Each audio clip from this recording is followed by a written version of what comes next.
नमस्कार दोस्तों, स्वागत है हमारे यूट्यूब चैनल माई करंट में। तो आइए दोस्तों शुरू करते हैं। सपने और लक्ष्य में एक ही अंतर है। सपने के लिए बिना मेहनत की नींद चाहिए और लक्ष्य के लिए बिना नींद की मेहनत। चलते हैं पहले क्वेश्चन की तरफ। क्वेश्चन नंबर वन यहाँ पर दे रखा है। हाल ही में किस अंतर्राष्ट्रीय बैंक ने भारत की बुनियादी ढांचे, सामाजिक और हरित जरूरतों के लिए 25 अरब डॉलर देने का वादा किया है? Question number 1। एशियाई विकास बैंक, ब्रिक्स बैंक, विश्व बैंक, अंतर्राष्ट्रीय मुद्रा कोष। तो बताइए दोस्तों यहाँ पर क्या सही आंसर हो जाएगा? एशियाई विकास बैंक को एडीबी भी कहा जाता है, एडीबी, एशियन डेवलपमेंट बैंक। तो इसका सही आंसर हो जाएगा ऑप्शन नंबर 1। बुनियादी ढांचे और सामाजिक हरित जरूरतों के लिए एक योजना है जिसके तहत ये सभी विकास कार्य किए जाएंगे, जिसका नाम है पीएम गति शक्ति योजना। पीएम गति शक्ति योजना क्या है, इसके बारे में जानते हैं।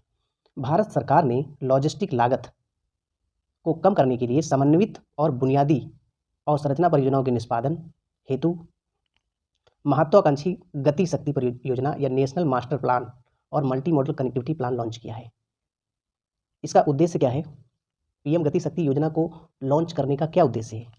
इसका उद्देश्य है जमीनी स्तर पर काम में तेजी लाना, लागत में कमी करना, रोजगार पर ध्यान देना। ये इसके उद्देश्य हैं पीएम गति शक्ति योजना के। गति शक्ति योजना के तहत वर्ष 2019 में 110 लाख करोड़ की राष्ट्रीय अवसंरचना पाइपलाइन को समाहित किया जाएगा। एडीबी एशियन डेवलपमेंट बैंक, एशियाई विकास बैंक हिंदी में बोला जाता है। इसकी स्थापना जो हुई थी वो हुई थी 19 दिसंबर 1966 को। Question number 2। हाल ही में 25,000 ईवीएस के लिए टाटा मोटर्स के साथ किस कंपनी ने समझौता ज्ञापन पर हस्ताक्षर किया है? उबर, ओला टैक्सी और चौथा है जिग जैग ऑनलाइन सेवा। बताइए दोस्तों यहाँ पर क्या इसका सही आंसर हो जाएगा? तो इसका जो सही आंसर हो जाएगा वो जाएगा उबर। उबर ने हाल ही में टाटा मोटर्स के साथ समझौता किया है। यहाँ पर जो ईवी है, ईवीएस, तो इलेक्ट्रॉनिक व्हीकल्स, ईवी का फुल फॉर्म है इलेक्ट्रॉनिक व्हीकल्स। चलते हैं दोस्तों टाटा मोटर्स के बारे में थोड़ी जानकारी इकट्ठा करते हैं। टाटा मोटर्स भारत की अग्रणी कार निर्माता है। उबर ने 2040 तक, दोस्तों ये पॉइंट याद रखने वाला है, उबर ने 2040 तक शून्य उत्सर्जन, किस चीज़ का? कार्बन का, CO2 का शून्य उत्सर्जन वाले वाहनों, सार्वजनिक पारगमन या सूक्ष्म गतिशीलता के साथ 100% सवारी करने के लिए प्रतिबद्ध किया गया है। टाटा मोटर्स पैसेंजर व्हीकल्स और टाटा पैसेंजर इलेक्ट्रॉनिक मोबिलिटी के एमडी कौन है? नाम है शैलेश चंद्रा। टाटा मोटर्स के तहत जो पैसेंजर व्हीकल्स और Tata passenger electric mobility MD for managing director. MD for क्या होता है? Managing director. तो एमडी का मतलब ये हो जाएगा। क्वेश्चन नंबर 3 देखते हैं। हाल ही में किस भारतीय ने विश्व मातृभाषा पुरस्कार प्राप्त किया है? विश्व मातृभाषा पुरस्कार किसने प्राप्त किया है? डॉक्टर महेंद्र मिश्रा, BVR सुब्रमण्यम, परमेश्वरन अय्यर, सुमन के बेरी। बताइए दोस्तों इसमें क्या सही आंसर हो जाएगा? इसका सही आंसर जो हो जाएगा वो जाएगा डॉक्टर महेंद्र मिश्रा। डॉक्टर महेंद्र मिश्रा को हाल ही में विश्व मातृभाषा पुरस्कार प्रदान किया गया है। डॉक्टर महेंद्र मिश्रा उड़ीसा में स्वदेशी भाषाओं के उन्नति के लिए एक भारतीय शिक्षक और सामाजिक कार्यकर्ता हैं। क्या हैं दोस्तों? सामाजिक कार्यकर्ता भी हैं, भारतीय शिक्षक भी हैं, जो उड़ीसा में स्वदेशी भाषाओं की उन्नति के लिए काम करते हैं। अभी हाल ही में अंतर्राष्ट्रीय मातृभाषा दिवस मनाया गया था। तो कब मनाया गया था? 21 फरवरी को। क्वेश्चन नंबर 4 देखते हैं। हाल ही में कोटक महिंद्रा बैंक ने अपने व्यापार बैंकिंग और कारपोरेट ग्राहकों को व्यापक डिजिटल बैंकिंग और मूल्य वर्धित सेवाओं की पेशकश करने के लिए एक विकसित पोर्टल की शुरुआत की है। उस पोर्टल का नाम क्या है? तो यहाँ पर ये बताना है कि उस पोर्टल का नाम क्या है। कोटक फिन, कोटक टिन, कोटक मिन, कोटक रिन। तो बताइए दोस्तों इसका क्या सही आंसर हो जाएगा? तो इसका जो सही आंसर है वो है कोटक फिन। ऑप्शन नंबर 1 सही हो जाएगा। Kotak Fin is the right answer. चलते हैं दोस्तों अगली जानकारी की तरफ। पोर्टल व्यापार और सेवाओं, क्या क्या सुविधाएं यहाँ पर मिलेगी? व्यापार और सेवाओं, खाता सेवाओं, भुगतान और संग्रह सहित सभी उत्पादों में सेवाएं प्रदान करेगा। बैंक के ग्राहकों के लिए बैंकिंग को सहज बनाएगा। ठीक है, कौन सा पोर्टल? कोटक फिन पोर्टल इन सभी चीज़ों को आसान बना देगा। कोटक महिंद्रा बैंक निजी क्षेत्र का बैंक है, यानी प्राइवेट सेक्टर का बैंक है। इसकी स्थापना जो हुई थी वो हुई थी 2003 में। 2003 में दोस्तों इसकी स्थापना हुई थी। हेडक्वार्टर है मुंबई में और इसके CEO हैं उदय कोटक। CEO का मतलब होता है chief executive officer. Chief executive officer होता है दोस्तों। मुख्य कार्यकारी अधिकारी हिंदी में बोलते हैं, मुख्य कार्यकारी अधिकारी। चलते हैं नेक्स्ट क्वेश्चन की तरफ। Question number 5। हाल ही में दुबई में 28वें इंडिया पैवेलियन गुल फूड 2023 का आयोजन किया गया, तो इसके उद्घाटनकर्ता कौन थे? दोस्तों हाल ही में जो 28वां इंडियन पैवेलियन गुल फूड 2023 का आयोजन हुआ है उसके इनॉग्रेशन करता कौन थे, यानी किसने इसको इनॉग्रेट किसने किया है? कहने का मतलब ये है पशुपति कुमार पारस, S जयशंकर, अमित शाह, श्री नरेंद्र मोदी। तो बताइए दोस्तों इसका सही आंसर क्या हो जाएगा? तो इसका सही आंसर हो जाएगा option number 1 Pashupati Kumar Paras. S Jaishankar ये इंडिया के विदेश मंत्री हैं, फॉरेन मिनिस्टर हैं, फॉरेन मिनिस्टर। इसी तरीके से अमित शाह जो है ये गृह मंत्री हैं, गृह मंत्री, ये गृह मंत्री हैं दोस्तों। और नरेंद्र मोदी जी तो सभी को पता ही है कि भारत के प्रधानमंत्री हैं। चलते हैं दोस्तों अगली जानकारी की तरफ। केंद्रीय खाद्य प्रसंस्करण उद्योग मंत्री पशुपति कुमार पारस जी हैं। याद रखना है आप लोगों को कि केंद्रीय खाद्य प्रसंस्करण उद्योग मंत्री कौन है? पशुपति कुमार पारस, जो कि इंडिया पवेलियन गुल फूड 2023 का इनॉग्रेशन किए हैं। दोस्तों ये याद रखना है कि 28वें ये इंडिया जो पवेलियन गुल फूड जो 2023 है ये कौन सा संस्करण था? तो ये 2000 यानी 28वां संस्करण था। तो ये बहुत ही जरूरी है। और केंद्रीय खाद्य प्रसंस्करण उद्योग मंत्री हैं पशुपति कुमार पारस। अब चलते हैं कि एपीडा क्या है। एपीडा के अध्यक्ष, ये बहुत इंपॉर्टेंट है, एपीडा डॉक्टर M अंगमुथु, ये इसके जो है अध्यक्ष हैं। एपीडा क्या होती है? तो एपीडा होती है agriculture and processed food products export development authority. ये एपीडा का फुल फॉर्म है। इसकी स्थापना दोस्तों हुई थी 1986 में, हेडक्वार्टर है नई दिल्ली में। और एपीडा किसके अंतर्गत काम करता है? ये बहुत ही इंपॉर्टेंट है दोस्तों, क्वेश्चन आता है कि एपीडा किस मंत्रालय के अधीन काम करता है? तो वाणिज्य एवं उद्योग मंत्रालय के अधीन काम करता है। एपीडा को हिंदी में क्या बोलते हैं? कृषि और प्रक्रिया खाद्य निर्यात विकास प्राधिकरण। एपीडा दोस्तों एक प्रकार की जो प्रसंस्कृत जो फूड होते हैं, जैसे कि आलू से चिप्स बना लेना, तो आलू से जो चिप्स बनाने का काम हुआ है, जो चिप्स तैयार की गई है आलू से, तो उसे जो है प्रसंस्कृत जो है फूड बोला जाता है, प्रसंस्करण। तो इसका जो है व्यापार और संवर्धन करने के लिए एपीडा का गठन किया गया था, जिससे कि इसकी मार्केटिंग की जा सके। 20 से 24 फरवरी 2023 तक आयोजित गुल फूड में 125 देशों की 5000 कंपनियों की भागीदारी है अंतर्राष्ट्रीय बाजरा वर्ष। इसमें कितने दोस्तों कितने देश पार्टिसिपेट करेंगे? तो 125 देश, 125 देश की कितनी? 5000 कंपनियाँ। और जो इस बार का अंतर्राष्ट्रीय बाजरा वर्ष 2023 को घोषित किया गया है दोस्तों। अंतर्राष्ट्रीय बाजरा वर्ष कितना है? 2023। भारत बाजरा और इसके मूल्यवर्धित उत्पादों के निर्यात संवर्धन पर केंद्रित विषय के साथ गुल फूड में भाग ले रहा है। तो भारत 2023 यानी मोटा अनाज जो बाजरा है उससे जो बने सामग्री है उसका किस प्रकार से पूरे विश्व लेवल पर सामानों का निर्यात किया जाए अधिक से अधिक, ये उद्देश्य लेकर के पार्टिसिपेट कर रहा है दोस्तों। इसमें पार्टिसिपेट कर रहा है, तो ये पार्टिसिपेट कर रहा है इंडिया पैवेलियन गुल फूड 2023 में, जो कि 28वां संस्करण है। चलते हैं दोस्तों क्वेश्चन नंबर 6 की तरफ। क्वेश्चन नंबर 6 है, हाल ही में आयकर के मुख्य आयुक्त, वकील, संस्कृत के विशेषज्ञ और बिजनेस लाइन स्तंभकार का निधन हो गया है। उनका नाम क्या है दोस्तों? बताइए दोस्तों उनका नाम क्या है? TCA रामानुजम, OP कोहली, नंदमुरी तारक रत्न, सुबी सुरेश। तो यहाँ पर दोस्तों जो आंसर हो जाएगा वो जाएगा TCA रामानुजम जी का निधन हो गया है, जो कि क्या थे? आयकर के मुख्य आयुक्त और वकील भी थे, संस्कृत के विशेषज्ञ भी थे और बिजनेस लाइन स्तंभकार भी थे। ये यहाँ पे जो ऑप्शन नंबर दूसरा दिख रहा है दोस्तों, ओपी कोहली, ये गुजरात के पूर्व गवर्नर थे, गुजरात के पूर्व गवर्नर थे। इसी तरीके से नंदमुरी तारक रत्न, नंदमुरी तारक रत्न दोस्तों क्या थे, तो नंदमुरी तारक रत्न ये तेलुगु अभिनेता और राजनेता थे जिनका हाल ही में निधन हो गया। ये तेलुगु अभिनेता और राजनेता, जो कि दोस्तों मैंने कल वाली क्लास में इसको कवर किया था।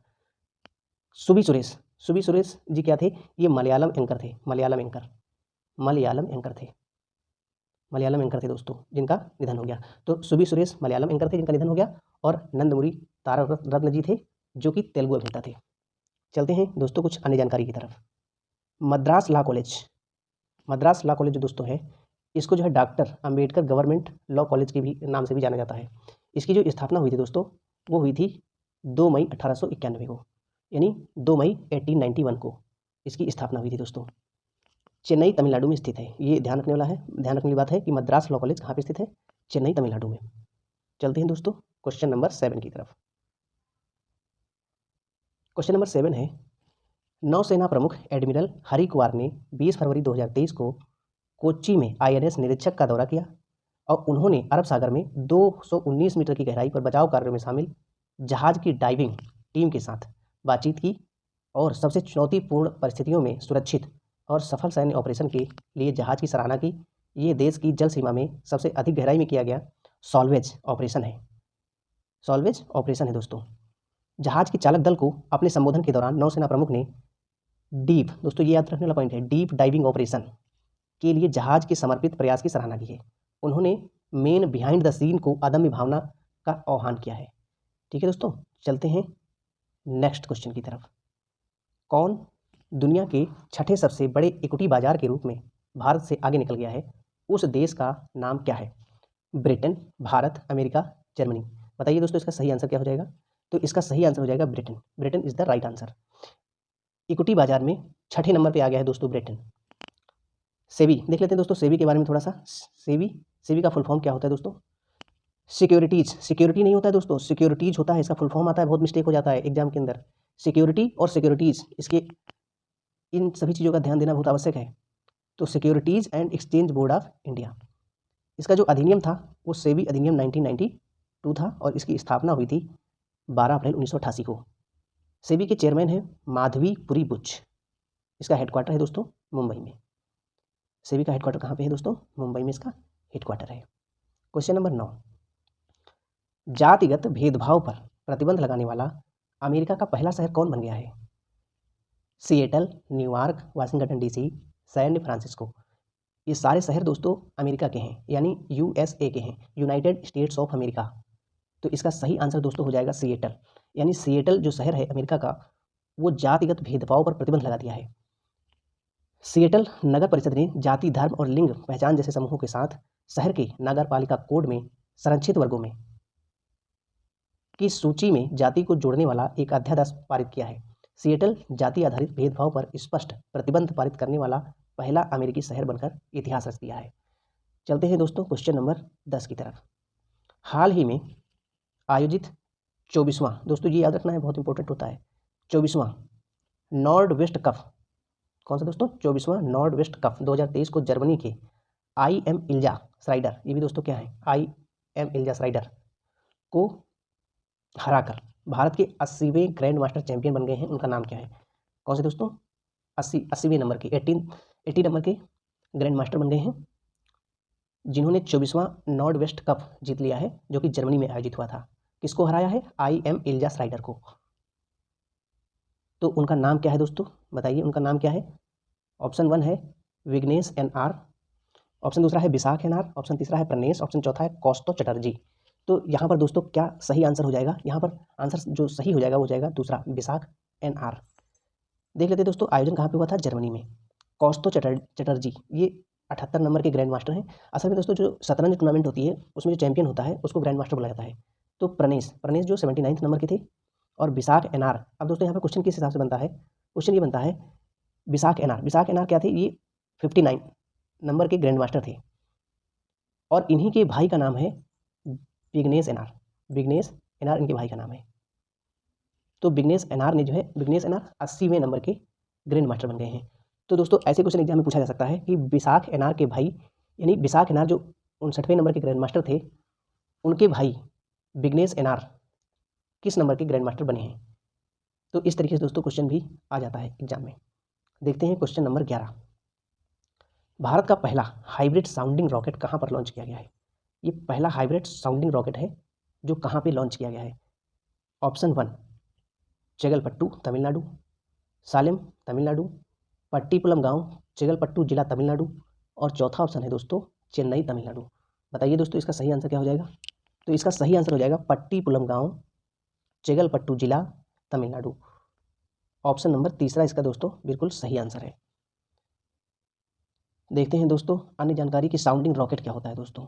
साउंडिंग रॉकेट, तो यहाँ पर साउंडिंग रॉकेट क्या होता है, एक या दो चरण ठोस प्रणोदक रॉकेट है जिनका उपयोग ऊपरी वायुमंडलीय क्षेत्रों की जांच और अंतरिक्ष अनुसंधान के लिए किया जाता है दोस्तों। थुम्बा के बारे में थोड़ी सी जानकारी ले लेते हैं दोस्तों। थुम्बा क्या है, यहाँ पर थुम्बा दिख रहा है। तो थुम्बा मुख्य रूप से भारतीय राज्य केरल की राजधानी त्रिवेंद्रम के पास स्थित मछुआरों का एक गाँव है। थुम्बा पहली बार सुर्खियों में तब आया जब वहाँ 1963 में Thumba equatorial rocket launching station. अब दोस्तों यहाँ पर ये क्वेश्चन पूछा था कि Thumba equatorial rocket launching station कहाँ पे है, तो ये थुम्बा में ही है।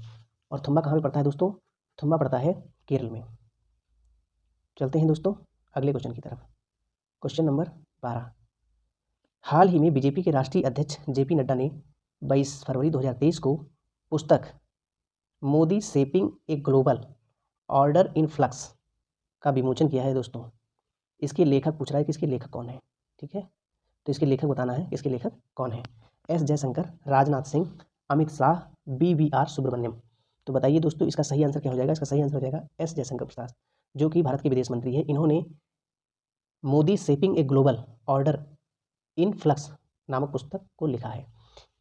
अब दोस्तों देख लेते हैं कुछ भारत के प्राइम मिनिस्टर से संबंधित कुछ महत्वपूर्ण किताबें। तो पहली किताब है यहाँ पे नरेंद्र मोदी क्रिएटिव डिस्रप्टर, नए भारत के निर्माता। दूसरी पुस्तक है दोस्तों नरेंद्र मोदी एक राजनीतिक जीवनी। तीसरी पुस्तक है दोस्तों 21 leadership lenses of Narendra Damodar Das Modi. Narendra Modi चौथी पुस्तक है नरेंद्र मोदी दृष्टि और उपलब्धियाँ। पांचवी पुस्तक है भारत पुत्र दामोदर दास नरेंद्र मोदी। और छठी पुस्तक है दोस्तों मोदी 20 ड्रीम्स मीट डिलीवरी। सातवीं पुस्तक है दोस्तों नरेंद्र मोदी की 2014 की जीत के पीछे के लोग, रणनीति और तकनीक। ये सातवीं पुस्तक है दोस्तों, बहुत ही इम्पोर्टेंट है। इन सातों पुस्तकों के नाम जरूर दोस्तों देख लीजिएगा, एक बार एग्जाम में पूछी जा सकती हैं। हाल ही में किन दो देशों ने समुद्री सुरक्षा में सूचना साझा करने और व्हाइट शिपिंग जानकारी साझा करने सहित कुल 6 समझौतों पर हस्ताक्षर किए हैं। तो कौन है दोस्तों, भारत और सेशल्स, भारत और अमेरिका, भारत और बांग्लादेश, भारत और भूटान। तो बताइए दोस्तों इसका क्या सही आंसर हो जाएगा। इसका राइट आंसर हो जाएगा दोस्तों भारत और सेशल्स। भारत और सेशल्स ने कुल मिलाकर के 6 समझौते किए हैं जो कि समुद्री सुरक्षा से जुड़े हुए हैं, सूचना साझा करने और व्हाइट शिपिंग की जानकारी एक दूसरे के प्रति साझा करने से संबंधित कुल मिलाकर के 6 समझौतों पर हस्ताक्षर किए गए हैं, यानी MOU साइन किए गए हैं, मेमोरेंडम ऑफ अंडरस्टैंडिंग। सेशल्स की राजधानी विक्टोरिया है। सेशल्स की राजधानी दोस्तों क्या है, विक्टोरिया। ये यहाँ पे दिख रहा है विक्टोरिया। और जो इसकी मुद्रा है वो है सेशल्स रुपी। और ये दोस्तों हिंद महासागर में स्थित एक देश है। सेशल्स कहाँ पे स्थित है, हिंद महासागर में। और किस महाद्वीप में आता है दोस्तों, तो ये आता है अफ्रीका महाद्वीप में। 115 द्वीपों से मिलकर सेशल्स देश का निर्माण हुआ है। अब दोस्तों थोड़ा सा देख लेते हैं कि हिंद महासागर आयोग क्या होता है। हिंद महासागर आयोग पश्चिमी हिंदी महासागर द्वीपों की हितों की रक्षा के लिए 1984 में बनाया गया एक अंतर सरकारी निकाय है। इसके सदस्य देश हैं दोस्तों मेडागास्कर, कोमोरस, ला रियूनियन मतलब फ्रांसीसी विदेशी क्षेत्र को ही ला रियूनियन बोला जाता है दोस्तों। और तीसरा जो है, चौथा है मॉरिशस और पांचवा है सेशल्स। तो ये 5 देश सदस्य हैं किसके, हिंद महासागर आयोग के। अब यहाँ पर देख लेते हैं कि पर्यवेक्षक देश क्या है। पर्यवेक्षक देश दोस्तों ऐसे होते हैं जो कि पूर्ण सदस्य नहीं होते हैं, वो एक ऑब्जर्वर के रूप में बुलाए जाते हैं जब इसकी मीटिंग वगैरह होती है। भारत इसका जो पर्यवेक्षक सदस्य है वो भारत है, चाइना है, यूरोपीय संघ है, माल्टा और International Organisation of La Francophonie यानी OIF। भारत हिंद महासागर आयोग में केवल एक पर्यवेक्षक है, पूर्ण सदस्य नहीं है दोस्तों, यहाँ पर देख सकते हैं। चलते हैं क्वेश्चन नंबर 14 की तरफ। हाल ही में कौन सा हाईकोर्ट क्षेत्रीय भाषा में दोस्तों, लोकल लैंग्वेज में फैसला प्रकाशित करने का निर्णय लिया है जो कि देश का पहला हाईकोर्ट होगा, उस हाईकोर्ट का नाम क्या है? केरल हाईकोर्ट, उत्तर प्रदेश हाईकोर्ट, या फिर उत्तराखंड हाईकोर्ट, या फिर तमिलनाडु हाईकोर्ट? बताइए दोस्तों, क्या इसका सही आंसर हो जाएगा? तो इसका आंसर हो जाएगा दोस्तों केरल हाईकोर्ट, यानी केरल हाईकोर्ट इसका बिल्कुल सही आंसर है। Kerala high court is the right answer. अब केरल जो हाईकोर्ट है वो मलयालम भाषा में, दोस्तों केरल की जो लोकल लैंग्वेज है वो है मलयालम, तो मलयालम भाषा में वहाँ का जो हाईकोर्ट है वो प्रकाशित करेगा अपने डिसीजंस को। भारत के मुख्य न्यायाधीश दोस्तों कौन है इस समय? डी.वाई. चंद्रचूड़। डी.वाई. चंद्रचूड़ यहाँ पर भारत के मुख्य न्यायाधीश हैं। और केरल के मुख्यमंत्री दोस्तों पिनरई विजयन है, और राज्यपाल कौन है? आरिफ मोहम्मद खान। देख लेते हैं दोस्तों क्वेश्चन नंबर 15। केंद्रीय शिक्षा मंत्री श्री धर्मेंद्र प्रधान के अनुसार केंद्र सरकार द्वारा संचालित कम से कम 1200 स्कूलों को आगामी शैक्षणिक सत्र से शुरू होने वाले दोस्तों 3 से 8 वर्ष की आयु के बच्चों के लिए खेल आधारित शिक्षण संस्थान क्या है दोस्तों? जादुई पिटारा। ये क्वेश्चन, ये इंपॉर्टेंट टर्म याद रखना है, जादुई पिटारा। जादुई पिटारा का उपयोग करने की आवश्यकता होगी। देख लेते हैं दोस्तों अगला क्वेश्चन, क्वेश्चन नंबर 16। हाल ही में शिवसेना का प्रमुख किसे चुना गया है दोस्तों? एकनाथ शिंदे, उद्धव ठाकरे, या फिर बाल ठाकरे, या फिर राजकुमार राव? बताइए दोस्तों क्या सही आंसर हो जाएगा? तो इसका सही आंसर दोस्तों हो जाएगा एकनाथ शिंदे, यानी शिवसेना का जो प्रमुख चुना गया है वो एकनाथ शिंदे को चुना गया है। आइए दोस्तों थोड़ा सा यहाँ पर देख लेते हैं कि शिवसेना का क्या इतिहास रहा है। शिवसेना महाराष्ट्र के अंदर एक लोकल पार्टी है, क्षेत्रीय पार्टी है। महाराष्ट्र का एक क्षेत्रीय राजनीतिक दल है जो मुख्य रूप से महाराष्ट्र प्रांत में सक्रिय है दोस्तों। इसकी स्थापना कब हुई थी? इसकी स्थापना हुई थी 19 जून 1966 में। तो दोस्तों ये टर्म याद रखना है शिवसेना के बारे में कि एक क्षेत्रीय राजनीतिक दल है जो कि महाराष्ट्र प्रांत में स्थित है, सक्रिय है, और इसकी स्थापना 19 जून 1966 में है। एक प्रमुख कार्टूनिस्ट जिनका नाम था बाल ठाकरे, यानी बाल ठाकरे जी एक प्रमुख कार्टूनिस्ट थे जिन्होंने इस दल को बनाया था। और इस दल का शुरुआती में जो चिन्ह मिला हुआ था दोस्तों वो था बाघ, यानी बाघ शुरुआती चिन्ह था इसका, जब बाल ठाकरे ने शिवसेना का गठन किया था। और इसका जो वर्तमान चिन्ह है, यानी वर्तमान जो चुनाव निशान है वो है धनुष और तीर। देख लेते हैं दोस्तों। फिलहाल 17 फरवरी 2023 से एकनाथ शिंदे इसके अध्यक्ष के रूप में कार्यरत हैं।